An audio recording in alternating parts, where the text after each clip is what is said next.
প্রিয় বন্ধুরা, আসসালামু আলাইকুম। কেমন আছেন আপনারা? আমি ভালো আছি। এখন আপনাদের করে দেখাবো আলুর চপ। এখন বেসন গুলে নেই, দিয়ে দিলাম 1 বাটি বেসন,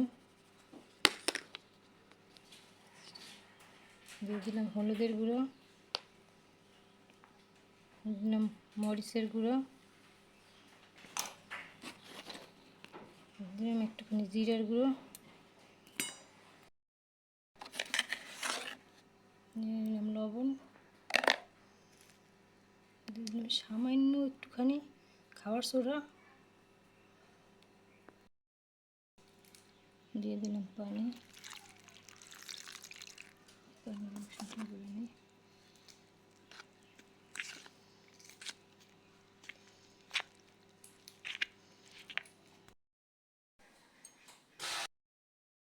সিদ্ধ করে এভাবে ছিলে নিয়েছি। দিয়ে দিলাম 3টা মরিচ ভাজা, দিয়ে দিলাম লবণ,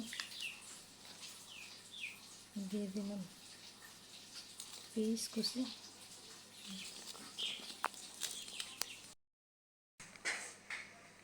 আলু ভর্তাটা করে নিয়েছি। দিয়ে দিলাম একটু ধনিয়া পাতা কুচি, করে দিয়ে দিলাম। এখন দিয়ে দিলাম তেল,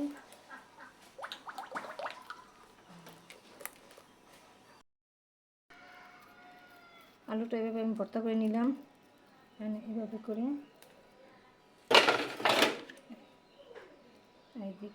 করে নিলাম। এই তেলটা গরম হয়ে গেল, এখন এই বড়াটা দিয়ে দিতেছি।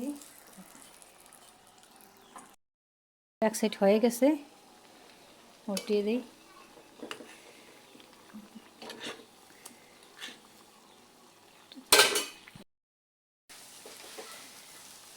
আলুর বড়াটা এভাবে হয়ে গেছে।